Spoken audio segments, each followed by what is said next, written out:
Y entonces ahí vamos a leer a 3 nombres de los siervos que Dios usó para hacer la obra en Tesalónica. Obviamente era la obra de Dios. Pablo, Silvano y Timoteo. Pablo, el nombre que él se le conoce como pequeño, antes había sido el gran Saulo de Tarso. Sin embargo, ya no se habla del gran apóstol Pablo, sino de Pablito, podemos decir, ¿no? De alguien entonces que estaba, eh, estaba así, de esa manera, reconociendo su lugar en comparación al Señor. Silvano es Silas, compañero de Pablo, y Timoteo también, llamado al servicio para el Señor. Dirigido a la iglesia de los tesalonicenses. Ya con decir la palabra iglesia, que es eclesias, llamado afuera de, se reconoce que hay un grupo diferente en Tesalónica. Cada vez que nosotros nos reunimos también damos testimonio de que somos diferentes a las demás personas a nuestro alrededor. Estamos reunidos alrededor del Señor, pero es entonces un conjunto de personas llamadas por Dios para ser de Dios. Dice la iglesia de los tesalonicenses, su ubicación aquí en la tierra era Tesalónica, pero en esa ciudad entonces había un grupo especial y también hay otra ubicación en Dios Padre y en el Señor Jesucristo.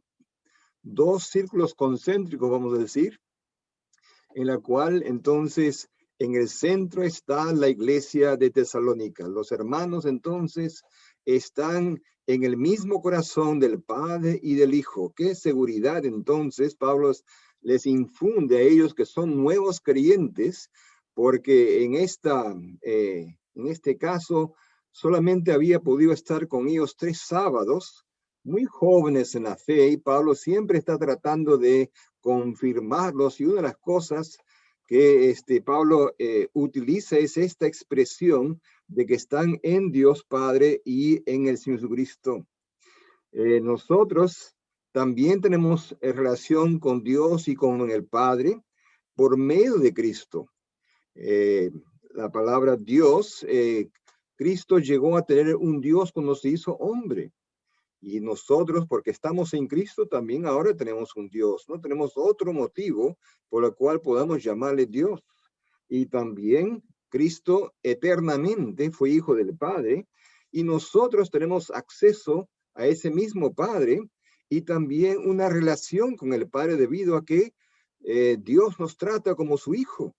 Estamos en esa posición de importancia. La palabra padre en el Antiguo Testamento se usaba con respecto a la nación entera, pero esperaba la revelación del Nuevo Testamento para poder entonces hablar de la iglesia en Cristo. Y en Cristo entonces tenemos una nueva relación con el Padre que ahora entonces se está notando aquí. En Cristo entonces tenemos estas relaciones con Dios y con el Padre en una manera especial, y Pablo entonces está buscando motivos por el cual pueda confirmarlos en esta fe. Siempre en las cartas de Pablo, lo primero que hace después de saludarles es entonces tratar de decir por qué razones piensa él que son realmente creyentes. Y en cada epístola de Pablo a iglesias y incluso individuos también hace lo mismo. Dice entonces, y en el Señor Jesucristo, a la iglesia de tesalonicenses en Dios Padre y en el Señor Jesucristo, a pesar de ser recién convertidos, estaban seguros en Dios. Ahí gozaban de un lugar de íntima y tierna cercanía a Dios. Así es toda asamblea, aún siendo nueva, está en esa misma ubicación. Luego Pablo desea un par de cosas que también provienen del Padre y del Señor Jesucristo. Le desea gracia y paz. La gracia y la paz, por supuesto, eran saludos comunes, pero cuando los usa Pablo lo usa en un sentido especial para significar algo, no solamente un saludo. Los griegos decían charis, gracia, y también entonces se usaba la paz, en hebreo shalom, ¿no? Pero esto en el Nuevo Testamento, en las cartas de Pablo, adquiere algo especial. Y Pablo entonces está deseándoles a ellos, de parte del Padre, de parte del Hijo, que nace de ambas partes, del significado que ambos tienen misma capacidad de producir estas cosas en los creyentes, desea gracia. ¿Por qué a personas creyentes se les desea gracia? Sabemos que nosotros hemos sido salvos por gracia, pero aquí estamos hablando a personas que son creyentes, entonces no necesitan la gracia de salvación. Pero no olvidemos que nosotros como creyentes aún estamos bajo gracia. No estamos bajo la ley, estamos bajo la gracia. Significa que nuestra relación con Dios ha cambiado. En el Antiguo Testamento, la base del trono de Dios era la justicia. En el Nuevo Testamento tenemos el trono de la gracia, basado en la gracia de Dios. Y por eso dice en Hebreos, capítulo 4 de Hebreos, notamos ahí esa expresión en el verso 16. Acerquémonos pues confiadamente al trono de la gracia, para alcanzar misericordia y hallar gracia para el oportuno socorro. Cuando Dios nos da socorro, no es porque ve algo de importancia o de bueno en nosotros y dice, te has portado bien, entonces te voy a dar esta salvación. No es en base a su gracia. Todo lo que nosotros tenemos, Pablo reconoce que su don era de la gracia de Dios, su llamado de la gracia de Dios, todo es en base a la gracia de Dios. Entonces, nosotros no somos buenos por lo que somos, sino por lo que es Cristo y nosotros estamos en Él. Entonces, esta gracia es algo que entonces Dios nos da sin merecerlo para ayudarnos en las circunstancias que estamos pasando para el oportuno socorro. Eso es hallar gracia, dice, para el oportuno socorro. Igualmente la paz. No estamos hablando aquí de paz con Dios que ellos ya tenían, sino estamos hablando de la paz de Dios que sobrepasa todo entendimiento. Filipenses capítulo 4, verso 6, por nada estéis afanosos, ansiosos, sino sean conocidas vuestras peticiones delante de Dios en toda oración y ruego con acción de gracias, y la paz de Dios, que sobrepasa todo entendimiento, guardará vuestros corazones y vuestros pensamientos en Cristo Jesús. Es la paz de Dios que se está deseando acá. Que ellos entonces pueden tener esa tranquilidad, incluso armonía y buena relación y amistad entre ellos. Es la paz que necesita, por ejemplo, una paloma silvestre, que cuando hay alboroto, cuando hay discusiones, vuela. Pero nosotros entonces también tenemos el Espíritu Santo que produce este resultado, que es la paz, amor, gozo y paz. Es producto del Espíritu Santo y entonces quiere ese mismo ambiente de gracia y paz. Y si nosotros lo hemos recibido, sería injusto no expresarlo a nuestros semejantes también. Sean de Dios nuestro Padre y del Señor Jesucristo. Y eso es entonces algo deseado para creyentes. Eso es lo que Pablo está pidiendo por ellos. En el verso 2 de 1 Tesalonicenses 1 dice, damos siempre gracias a Dios por todos vosotros. Nota que no es como algunos que cuando hay una formación en una iglesia dicen, gracias a mí que existe la iglesia en tal sitio. No, no, no. Pablo reconoce que no fue una obra de ellos, sino de Dios. Por más que ellos quisieran obrar, si Dios no hace nada, no va a ocurrir. Por eso él da gracias siempre a Dios por todos ellos. Pero también hay motivos por los cuales está dando gracias, haciendo memoria de vosotros en nuestras oraciones. Y buena memoria tenía Pablo de ellos, que aunque estuvo con ellos por muy poco tiempo, sin embargo, recuerda varias cosas en cuanto a ellos que menciona en el verso 3. Pablo siempre estaba orando por ellos y por otras asambleas, Pero con respecto a ellos, dice, cuando ora, se acuerda sin cesar delante de Dios y Padre nuestro. Entonces, es en la presencia de Dios que Pablo lleva estas cosas, ante la presencia del Dios y Padre nuestro, y acordándonos y dando gracias, dice, de la obra de vuestra fe, del trabajo de vuestro amor y de vuestra constancia en la esperanza en nuestro Señor Jesucristo. Pablo entonces recuerda tres cosas en especial en cuanto a ellos, que demuestra que realmente Dios había hecho una obra en ellos, que ellos tenían el Espíritu Santo, porque son cosas que solamente pueden ser producidas por el Espíritu Santo. Primero, entonces, tenemos la obra de vuestra fe. La fe es algo que es invisible en el corazón. Y sin embargo, y está poniendo confianza en Dios. Sin embargo, nosotros podemos conocer la fe en otras personas. ¿Y cómo pudo Pablo conocer la fe en los tesalonicenses? Era por medio de las obras, dice. De la obra, acordanos de la obra de vuestra fe. La fe, sabemos, sin obras es muerta, no es fe.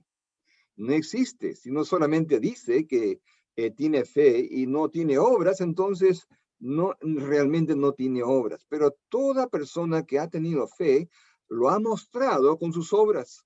Ahí está Noé. Dios le dijo que iba a destruir el mundo, que se haga un barco. ¿Y qué hizo? Durante los siguientes 120 años, él comenzó a edificar este barco que estuvo listo cuando llegó el momento.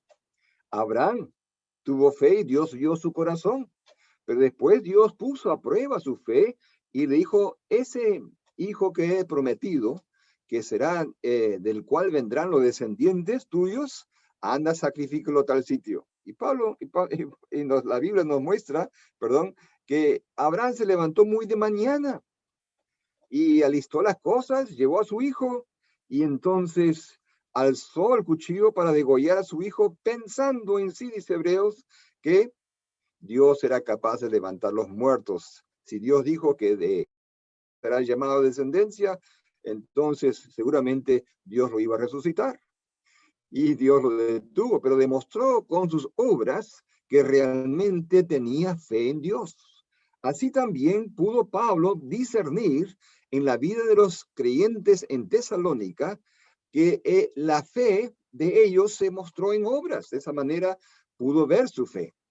Luego tenemos el trabajo de vuestro amor. La palabra trabajo aquí es un trabajo hasta el punto de cansancio. Y sin embargo nace no del amor que dice, bueno, voy a sacrificarme por personas que son dignas de mi trabajo. No, es el amor de Dios que trabaja o que sacrifica sin ningún motivo, sino simplemente porque existe. El amor ágape es producto del Espíritu Santo en nosotros, pero aunque es algo del corazón, se ve en las acciones, igual como en este caso el trabajo, así como una madre, bueno, de jovencita, esta chica era muy vanidosa, no le gustaba hacer muchas cosas, no le gustaba levantarse muy temprano y así, pero de repente cuando tiene su hijo, está totalmente cambiada por amor a su hijo, sacrifica un montón de cosas que antes era imposible para ella pensar que lo haría. Y así, cuanto más el amor de Dios en nosotros produce esto. Y eso Pablo dijo, recuerdo de ustedes que ustedes manifestaron su amor a través del trabajo por otros, por la obra del Señor, incluso hasta el punto de cansancio, que es lo que implica esta palabra usada aquí. En tercer lugar, de vuestra constancia en la esperanza en nuestro Señor Cristo. Entonces estaban esperando la venida del Señor, pero ¿qué produjo esa esperanza? Solamente, bueno, qué bonito que tenemos una esperanza futura de que vendrá el Señor y nos llevará. No, también produjo algo en la vida que demostró que realmente tenían esperanza. No era solamente un testimonio de que tenían esperanza, sino dice que tuvo o produjo constancia, dando gracias por vuestra constancia en la esperanza. La esperanza, entonces, algo invisible una vez más, sin embargo, se hizo visible a través de su constancia. La palabra usada aquí a veces se traduce paciencia, significa permanecer bajo alguna presión, ya sea de circunstancias de personas, pero es soportar el peso de algo y continuar. Por ejemplo, vamos a imaginar un gran camión de esos que cargan mucho peso y vamos a poner una carga muy pesada sobre este camión. Y entonces, después de que esté bien pesado de una carga, vamos a quitarle el aire de las llantas. ¿Qué piensa que va a pasar? No va a avanzar ni una cuadra cuando esas llantas van a estar totalmente destrozadas por el peso que se le pone encima. Sin embargo, cuando esas llantas están llenas de aire, eso le da la capacidad de permanecer bajo el peso y de continuar por muchas millas, por muchos kilómetros. Así es entonces lo que pasa en el corazón con la esperanza, que también es producto del Espíritu Santo. El amor de Dios también en nosotros nos da esta capacidad, pero en este caso Pablo está señalando que es su esperanza que produjo esta constancia, esta paciencia, esta capacidad para soportar y continuar. Y tenía muchas cosas que soportar. Entonces, hay tres cosas que Pablo recuerda que son los puntos cardinales de la vida cristiana. ¿Cuáles son? La fe, el amor y la esperanza. Recordamos ese pasaje en 1 Corintios, capítulo 13, verso 13. Y ahora permanecen la fe, la esperanza y el amor. Estos tres, pero el mayor de ellos es el amor.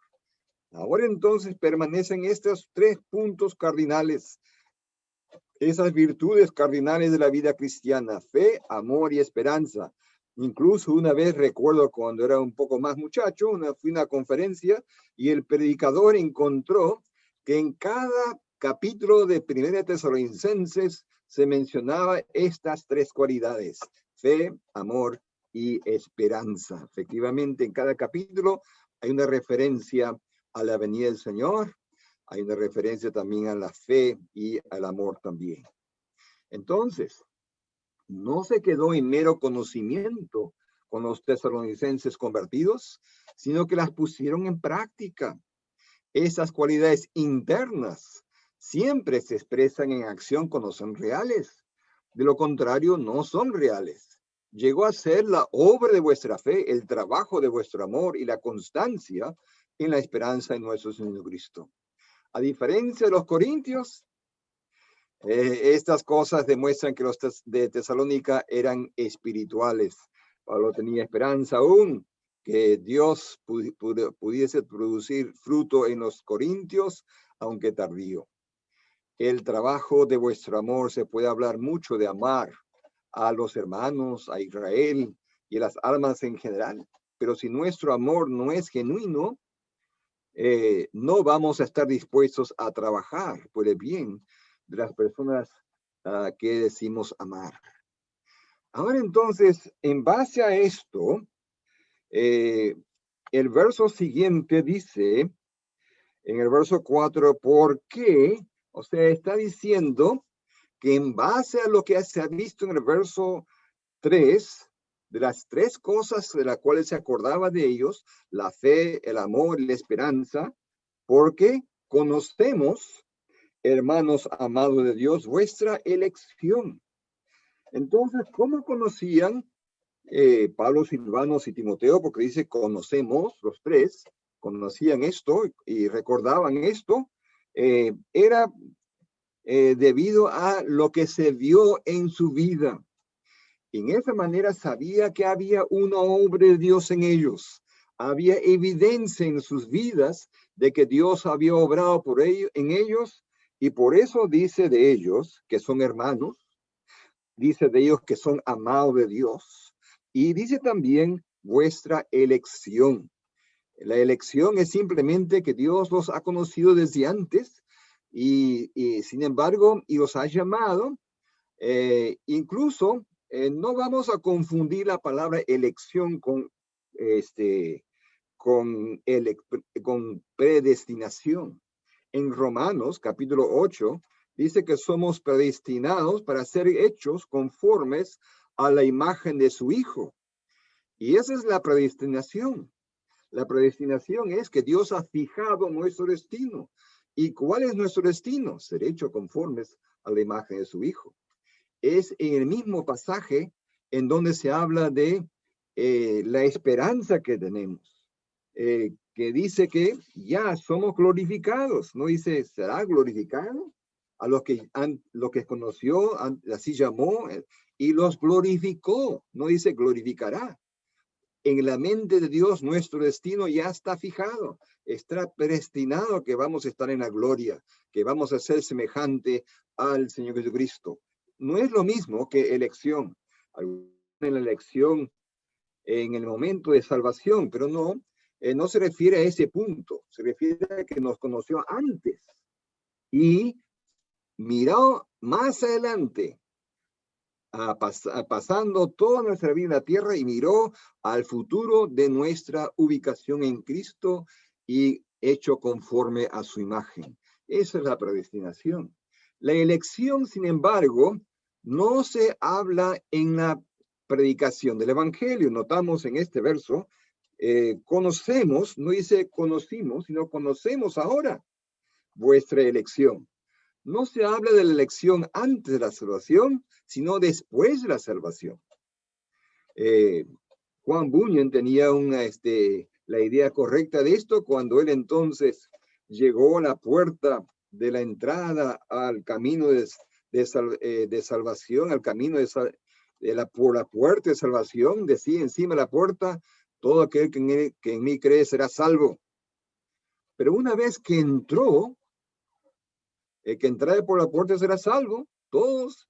Pero sin embargo, una vez que entró, miró atrás y encima de la puerta de atrás decía, detrás de la puerta decía, elegido desde antes de la fundación del mundo. Eso es algo que Pablo dice, ahora conocemos. ¿Cómo lo conocía? ¿Cómo sabían que eran de Dios ahora? ¿Que habían sido elegidos de Dios? Bueno, por la forma como se evidenció en su vida. La palabra ¿por qué el comienzo del verso 4 hace que entonces sea el verso 3 la razón? No es la única razón, pero una de las razones por la cual entonces Pablo puede decir, ustedes han sido elegidos de Dios. Qué bueno que nosotros también se pueda ver entonces evidencias que haga posible que se pueda decir que hemos sido elegidos de Dios, que somos de Dios, que somos su pueblo. Dios ha hecho una obra en Tesalónica. ¿Y cómo lo saben? Ahora lo saben, por la forma como se vio la evidencia en sus vidas. Pero hay otra razón en el verso 5, y está explicado con la palabra pues. La palabra pues es una continuada explicación de la elección. Pues nuestro evangelio no llegó a vosotros. Ahora la razón que se da no es la evidencia en la vida de los tesalonicenses, sino cómo Dios obró a través de ellos, los predicadores, cómo llegó a vosotros. Eso también es evidencia o continuada explicación de su elección. Pues nuestro evangelio no llegó a vosotros en palabras solamente. No fue un asunto de oratoria, de convencimiento. El evangelio fue predicado con poder y con denuedo por personas que reflejaban en sus vidas el carácter de Dios. Es posible que Dios use su palabra hablada por un incrédulo, incluso una persona borrachita ahí se acuerda de un versículo y alguien que pasa la escucha y se convierte simplemente porque es su palabra. También puede usar la palabra escrita. Pero por lo general es la voluntad de Dios usar personas entregadas a Él, dirigidos por el Espíritu Santo en el poder de Dios, para anunciar esas buenas nuevas. Y dicho sea de paso, no hay que confundir oratoria con la dirección del Espíritu Santo y el poder de Dios en la predicación. Como dice Juan 15, debe permanecer en el Señor para que pueda producir fruto. Entonces dice, verso 5, pues nuestro evangelio no llegó a vosotros en palabras solamente. Obviamente lo comunicaron con palabras. Y no también en poder, en el ambiente del poder de Dios. También en poder. Era evidente entonces que Dios estaba dando poder a la predicación. Dicho sea de paso, cuando Satanás tiene sus siervos, Satanás también da poder a sus palabras. Pero en el caso de la obra de Dios, es evidente que hay un poder de Dios que actúa en los predicadores, indicando que Dios ha escogido hacer una obra en Tesalónica y en cualquier lugar.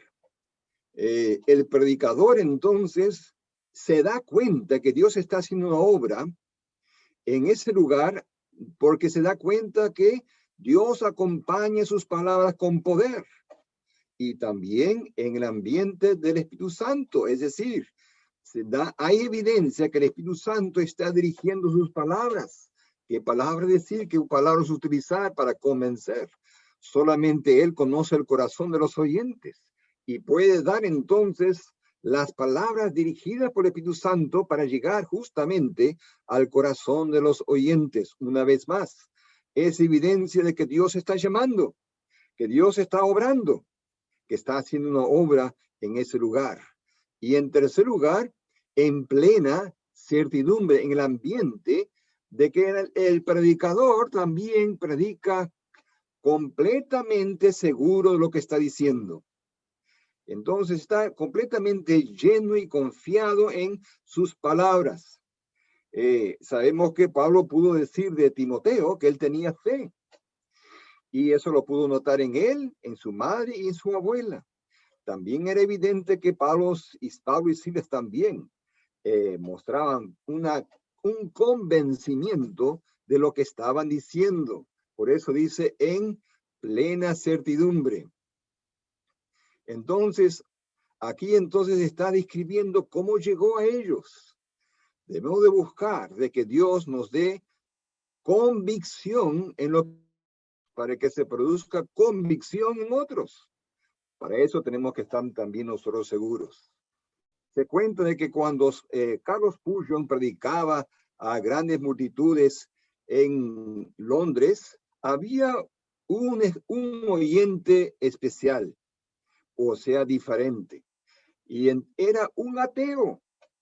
Y sus amigos le decían, si tú eres ateo, ¿por qué vas a escuchar lo que dice este predicador de la Biblia?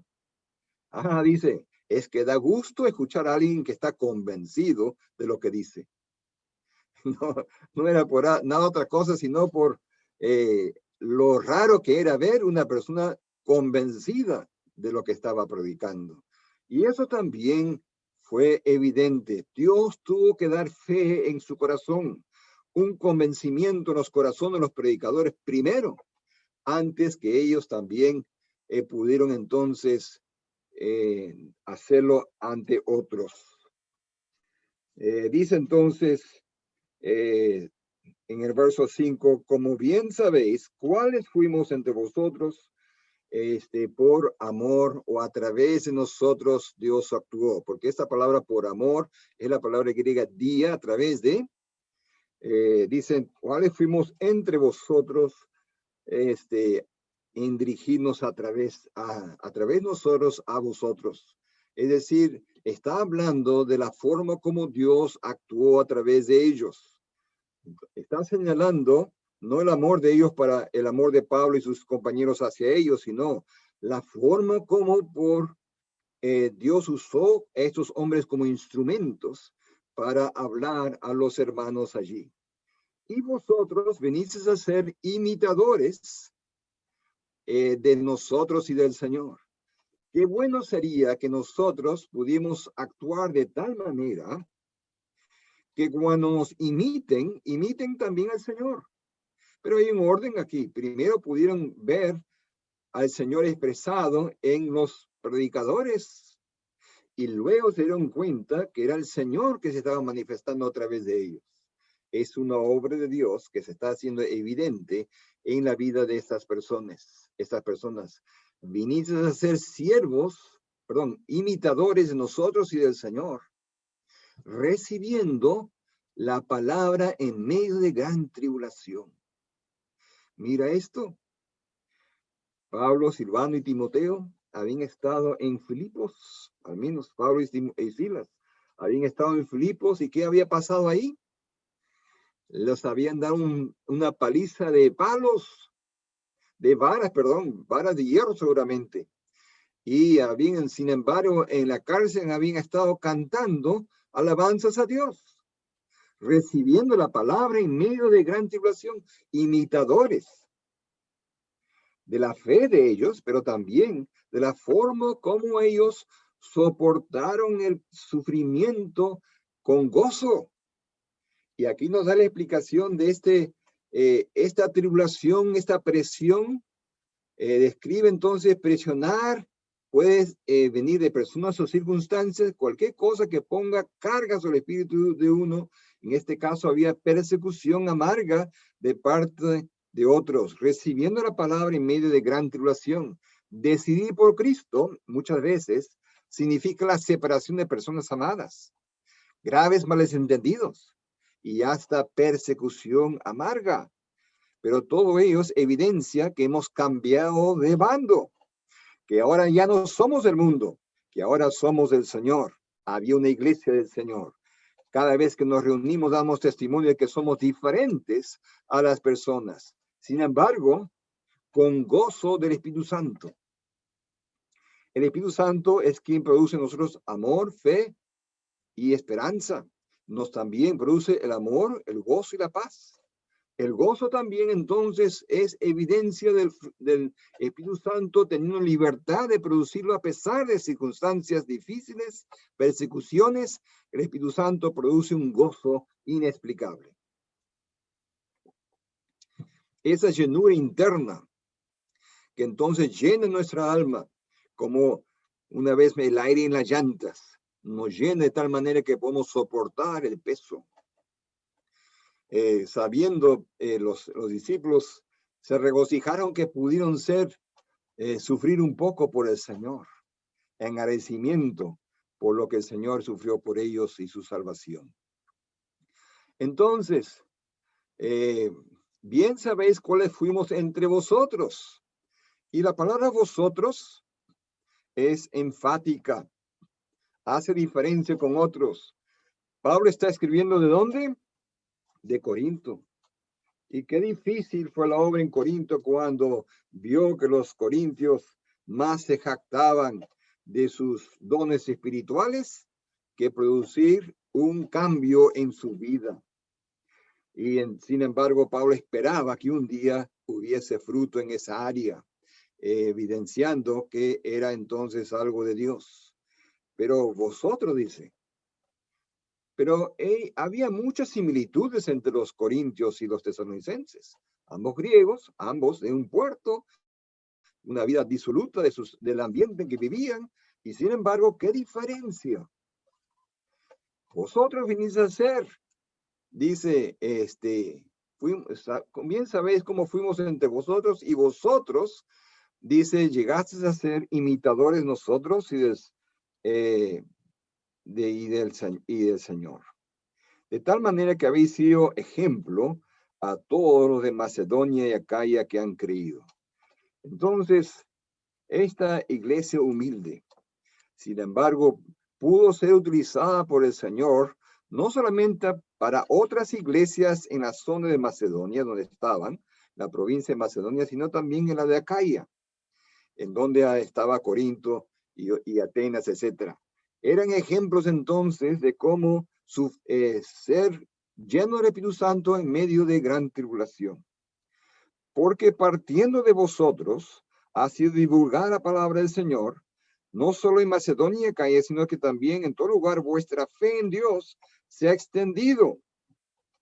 Entonces notamos que esta vida diferente dice que han sido ejemplo para ellos, pero también partiendo de vosotros, la divulgación de la palabra del Señor fue también en base de su ejemplo. No dice que fue divulgada por ellos mismos la palabra, sino partiendo de ellos. Qué gran testimonio fue este grupo en un mundo en que vivían esta vida devota a Dios, de amor, santidad, a pesar de toda oposición. Era como una planta extraña en ese ambiente. No era como el pagano corrupto, ni como el duro y orgulloso legalista judío, ni como la linda filosofía griega que sin embargo no es respaldada por una vida correspondiente. Entonces, sin embargo, mira qué tipo de personas se está produciendo a través del Evangelio. Y sabiendo que la mente griega era aguda, especulativa, comunicativa, no nos sorprendería si esto les llamara la atención y sea comentada por toda la provincia, la vecina y por todo lugar, especialmente entre los convertidos. También como Tesalónica era un gran puerto, la noticia de la fe de los tesalonicenses transitó como un viajero a través del mundo romano. Ha sido divulgada. Es resonar como una trompeta o un trueno que resuena. Esa vez entonces viene y dice, ha sido resonado. Es una forma de traducirlo. La palabra del Señor, no solo en Macedonia y Acaya, sino también en todo lugar, dice, vuestra fe, lo sobresaliente en ellos era su fe en Dios. Una vez más, la fe es algo invisible y sin embargo se transmitió a todo el mundo. Su fe en Dios fue lo resaltante. ¿Y cuál fue el secreto entonces de su vida? ¿De dónde obtuvieron esa fe? En el verso 6 dice que llegaron a ser imitadores de Pablo, Silvano y Timoteo. Ellos vieron una fe real en Dios. No era una predicación mediocre o mecánica. Eso hizo que ellos fueran personas completamente distintas. Y se notaba entonces su fe. Y entonces eso fue lo que también se produjo en ellos. Y esto se extendió. De tal manera, dice Pablo, que no tuvimos que decir nada. Cuando Pablo iba a visitar asambleas, normalmente cuenta la gracia de Dios en los gentiles y cómo Dios ha obrado. Sin embargo, cuando él llega, más bien ellos son los que le cuentan a él cómo es que la palabra entró en Tesalónica, porque ya lo habían escuchado. Dice, ¿y cómo os convertiste? Hubo un cambio completo de la vida de ellos. Y ellos activamente se tornaron diferentes. Es un cambio total en su vida.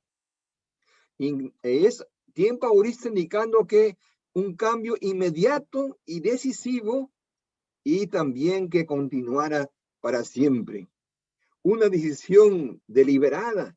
La conversión es un acto voluntario en respuesta a la presentación de la verdad, pero tiene un efecto continuado, por supuesto. Pero es algo que tiene un inicio, un drama, se puede decir, de escuchar la palabra y creer. Os convertisteis de los ídolos. Ellos eran idólatras, adoraban muchos dioses los griegos. Y entonces, sin embargo, se convirtieron de los ídolos a Dios. Su fe en Dios fue lo que hizo la transformación. Al poner su fe en Dios, fácilmente dejaron sus ídolos, porque tenían algo vivo y verdadero. Nota que rompieron completamente con su vida pasada, no como las religiones, entre comillas, babilónicas alrededor nuestro, donde se nota una gran confusión entre lo que es de Dios y lo que es del mundo, donde la carne es confundida por el espíritu. Los tesalonicenses no se convirtieron para servir formas religiosas o doctrinas o instituciones, sino al Dios vivo y verdadero. Para servir a Dios vivo y verdadero y esperar de los cielos a su Hijo. Dos resultados tuvieron entonces en la vida de ellos, su conversión. La primera era servir, y la palabra servir aquí es como un esclavo. para servir al Dios vivo y verdadero. Y también a esperar. Nota que no son salvos para algo, sino para alguien.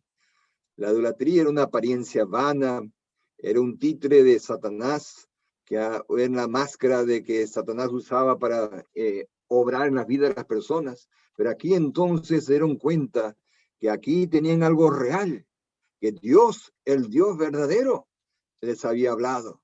Y entonces se dedicaron a servir a ese Dios verdadero y también a esperar. La expresión esperar indica que los creyentes esperaban el regreso de Cristo en cualquier momento.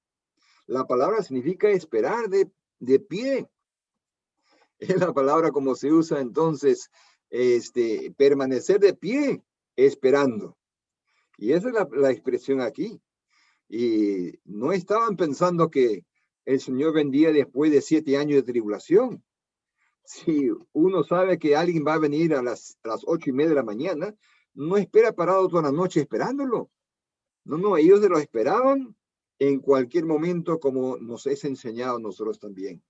Los cielos al Hijo de Dios verdadero, al cual resucitó, dando salvación a nuestras almas, pero también lo resucitó los muertos, a Jesús, ese ser humano, quien también hace otra función para nosotros, nos libra de la ira venidera. La ira entonces se refiere en el libro de Apocalipsis a muchas veces se usa en Apocalipsis esta expresión, la ira de Dios. Es un tiempo de ira que va a probar a todo el mundo, dice Apocalipsis también. Pero entonces, esta palabra venidera significa entonces que viene entonces a estar.